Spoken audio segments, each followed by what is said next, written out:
Hello students, welcome to Abhi Law, where law is simplified. This is Professor Dr. Ambarish R. Patnigiri, and in the lecture series of the Code of Criminal Procedure 1973, last lecture we were talking about chapter 5 of CRPC, arrest. We are going to go one step ahead. In the previous lecture, I discussed with you section 41, when police can arrest without warrant, and section 41A.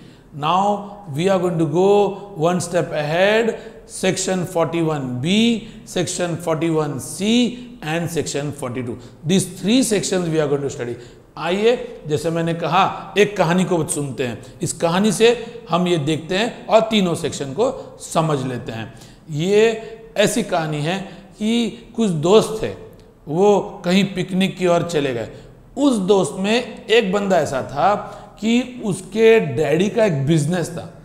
ठीक है, ये कहानी है, हाँ, कहानी में कुछ भी हो सकता है, याद रखना है, ये हकीकत नहीं, कहानी है।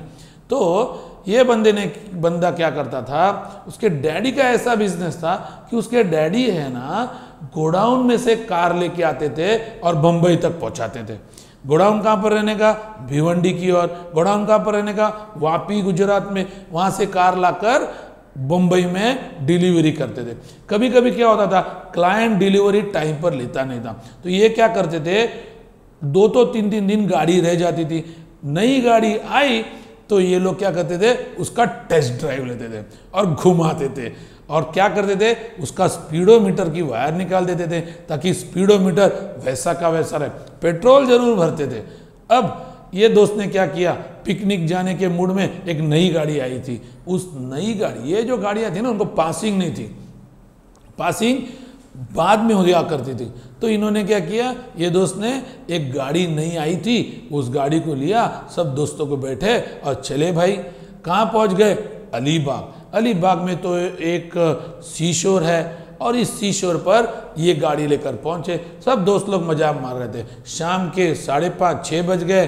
अब घर जाने की बारी आ गई। इन्होंने कार की स्टार्टिंग करी, लेकिन कार चालू नहीं हो रही थी। कार में कुछ प्रॉब्लम हो गया और ये बंदे लोग धक्का मार रहे थे। शाम के 7 बज गए। एक बंदे ने, जो उधर रहता था बंगलों में से, देखा कि ये 3-4 जवान लोग एक गाड़ी को धक्का मार रहे हैं।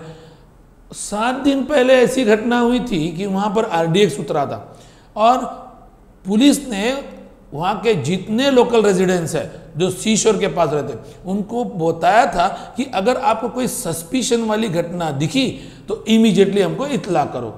और वहां का एक रेजिडेंस ने पुलिस को फोन कर दिया। अब पुलिस स्पॉट पर आ गई। देखो, पुलिस स्पॉट पर आ गई चेक करने के लिए कि भाई मामला क्या है। ओके, जैसे मैंने कहा, 41B क्या कहता है, duty of the police officer. जब कोई पुलिस ऑफिसर अरेस्ट करने के बहाने से आए कि भाई किसी को अरेस्ट करना है, वो भी कॉग्निजेबल ऑफेंस के लिए, तो पुलिस का पहला काम ये है कि उसने अपना नेम प्लेट ऐसे जगह पे लगाए जो आसानी से पढ़ा जा सके। दूसरी बात, अगर अरेस्ट करने के लिए आए तो अरेस्ट मेमो जरूर बनाना पड़ेगा। उस अरेस्ट मेमो पर वो डिटेल्स, किसको अरेस्ट करने जा रहे हैं, किसको अरेस्ट करेंगे, वो व्यक्ति का पूरा डिटेल होना बहुत जरूरी है। तीसरा, वो जो अरेस्ट मेमो है उसको एक विटनेस चाहिए, उसका अटेस्टेशन उस मेमो का होना चाहिए। ये विटनेस कौन, या तो उस जो अरेस्ट कर रहे हैं उसका फैमिली मेंबर होना चाहिए, या उस लोकेलिटी का जो बहुत प्रोमिनेंट इंसान है उसकी सिग्नेचर उसके ऊपर होना चाहिए। एक बार अरेस्ट हो गया तो जिसको अरेस्ट किया उसकी भी साइन लेना बहुत जरूरी है, तो उसका काउंटर साइन लेना पड़ेगा। अब उसके बाद सब क्लॉज सी क्या बोलता है, सब क्लॉज सी ये बोलता है कि जब अरेस्ट हो गया, मेमोरेंडम तैयार हो गया, फैमिली मेंबर ने अगर अटेस्ट नहीं किया हो तो उस इंसान को बताओ जिसको आपने अरेस्ट किया है, पुलिस ऑफिसर ने अरेस्ट किया है, उसको बताओ कि भाई तुम्हारा नजदीक का रिश्तेदार कौन है, उसका इंफॉर्मेशन दो, या आपका दोस्त कौन है उसका इंफॉर्मेशन दो। और उसको फोन करके पुलिस ने बताना है कि भाई आपके दोस्त को अरेस्ट किया है, आपके रिश्तेदार को अरेस्ट किया है। ये हो गया 41B। अब चलते हैं 41C में। 41C एक ऐसा क्लॉज है जो अमेंडमेंट के बाद आया हुआ है। एक जजमेंट के थ्रू जब सुप्रीम कोर्ट ने जजमेंट दिया, उसके बाद इस जजमेंट को कंपाइल करने के लिए या उसको इम्प्लीमेंट करने के लिए ये 41C डाला गया। ये 41C क्या है कि भाई हर स्टेट ने हर एक डिस्ट्रिक्ट में एक कंट्रोल रूम बनाना चाहिए। इस कंट्रोल रूम में जितने सारे लोगों को आपने उस जिला में अरेस्ट किया, उसका नाम, उसका एड्रेस और किसने अरेस्ट किया, कौन से पुलिस ऑफिसर ने, उसका नाम, ये नोटिस बोर्ड पर डिस्प्ले करना चाहिए। ये 41C कहता है। तो अरेस्ट करने के टाइम पुलिस ऑफिसर की क्या ड्यूटी थी, 41B ने बताया। अगर किसी को अरेस्ट किया, डिस्ट्रिक्ट पर कंट्रोल रूम बनाओ, कंट्रोल रूम के बाहर नोटिस बोर्ड लगाओ, उधर डिस्प्ले करो सारी लिस्ट, किसको आज अरेस्ट किया है, किसने अरेस्ट किया है। ये हो गया 41B और 41C। अब हम चलते हैं 42 पर। हम उस कहानी की ओर आते हैं। पुलिस पहुंच गई भाई साइट पर। पुलिस पहुंचने के बाद क्या हुआ, उसने सबके नाम पूछने लगा, और जो दोस्त लोग थे उनको मालूम नहीं था कि ये भाई ये लड़के ने ऐसी ऐसी गाड़ी लाई है। उन्होंने अपना नाम पता सीधा सीधा बता दिया, लेकिन ये लड़के ने नाम पता बताने के लिए डर गया। जैसे ये डर गया, उसके चेहरे के हाव भाव को देखकर पुलिस ने बोला भाई चलो, टोइंग मैन बुलाई, गाड़ी को टो करी और सबको लेके गए पुलिस स्टेशन और वहां पर बिठा दिया और उसको बोला भाई तेरा नाम पता बता। अब ये तो बंदा डर गया था, गाड़ी तो इनकी थी नहीं। गाड़ी कैसी थी, गाड़ी उन्होंने लाई थी डिलीवरी के लिए। अब तो गाड़ी की पासिंग भी नहीं हो गई थी, तो नेम प्लेट भी ऐसी ही लगाया गया था। फिर किसी ने, कोई हवलदार ने जाकर चेक किया और बोला सर ये नेम प्लेट गलत है और इसका स्पीडोमीटर भी काम नहीं कर रहा है। तो पुलिस ने ग्रिल करने की शुरुआत करी। अब ग्रिल करने की शुरुआत करने के बाद ये हमारा जो दोस्त है वो बंदा डर गया था। अब उसने स्लोली बताने की कोशिश की। पुलिस को लगा कि यहां पर कुछ गड़बड़ है, सबको बिठा दिया। ये कहानी है। रात के 9 बज गए। यंग बच्चे लोगों ने रिक्वेस्ट किया कि भाई हमारे माँ बाप को हम फोन करेंगे। बंबई से अलीबाग आने के लिए 3-4 घंटा लगता है। तो माँ बाप को फ़ोन किए गए और 2-4 के माँ बाप 1-2 के निकल पड़े बम्बई से। जिसकी गाड़ी थी उसका डैडी तो जरूर आया। फिर उसके डैडी ने उसको पुलिस के सामने बहुत डांटा, अरे भाई तू ये गाड़ी लेके अलीबाग क्यों आया। तो उसके डैडी ने हाथ जोड़कर कहा कि भाई गलती हो गई मेरे बेटे से, ये गाड़ी हमारी नहीं है, ये कस्टमर की गाड़ी है, हमारा ऐसा ऐसा बिजनेस है। उसने सारी चीज़ें सच सच बता दी।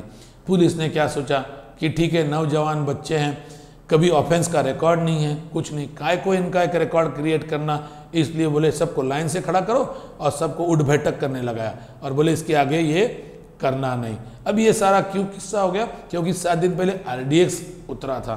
पुलिस ने इसके वजह से प्रिकॉशनरी मेजर में सर्कमस्टेंसेस को देखकर हमको वो चारों दोस्तों को लेकर आकर पुलिस स्टेशन में बिठाया था। दोस्तों ये कहानी थी, कहानी में कुछ भी हो सकता है। याद रखना सेक्शन 42 क्या कहता है। सेक्शन 42 कहता है कि अगर पुलिस ने किसी को नाम और एड्रेस पूछा, अगर उसने रिफ्यूज कर दिया तो पुलिस उसको अरेस्ट कर सकती है, चाहे वो नॉन कॉग्निजेबल ऑफेंस क्यों ना हो, विदाउट वारंट अरेस्ट कर सकती है। इसीलिए नाइट राउंड पर अगर कहीं पुलिस ने आपको पकड़ लिया तो प्लीज़ अपना नाम और पता पुलिस को जरूर बताइएगा, नहीं तो सेक्शन 42 क्या कहता है याद रखना, arrest of the person on refusal of giving name and address. चाहे वो नॉन कॉग्निजेबल ऑफेंस हो, विदाउट वारंट अरेस्ट हो जाओगे। अगर आपने नाम और पता गलत बता दिया तो नाम और पता का वेरिफिकेशन होगा, और नाम और पता वेरीफाई अगर हो गया और अगर आपका सही नाम और सही पता मिल गया पुलिस को, तो पुलिस आपको रिहा जरूर करेगी बॉन्ड लेकर, लेकिन मैजिस्ट्रेट के सामने खड़ा रहना पड़ेगा। ये हो गया 42 का सब क्लॉज 2 हो गया। अभी सब क्लॉज 3 क्या कहता है। सब क्लॉज 3 कहता है कि एक बार अगर 24 घंटे में नाम और पता पुलिस को नहीं मिला आपका, तो 24 घंटे के अंदर पुलिस आपको 24 घंटे के अंदर मैजिस्ट्रेट के सामने खड़ा करेगी, क्योंकि पुलिस किसी को भी 24 आवर्स के आगे डिटेन पुलिस स्टेशन में नहीं कर सकती जब तक उसको मैजिस्ट्रेट के सामने लाया नहीं गया हो। तो ये सेक्शन जो है हम आगे चलकर सीआरपीसी में जरूर पढ़ेंगे। तो मुझे लगता है कि मैंने आपको तीनों सेक्शन अच्छी रीति से समझा दिए। कौन सा section? Section 41B, section 41C और सेक्शन 42। अगर आपको मेरे कंटेंट अच्छे लगे तो प्लीज़ लाइक कीजिए, शेयर कीजिए और मेरे चैनल को सब्सक्राइब कीजिए। आपका कमेंट जो है abhilaw@gmail.com पे हमें जरूर भेजिए, ताकि हम और भी इम्प्रूव कर सकें। Thank you so much. मैं चाहता हूँ कि आप बैरक खोलकर ये 3 सेक्शन जरूर पढ़ लीजिएगा।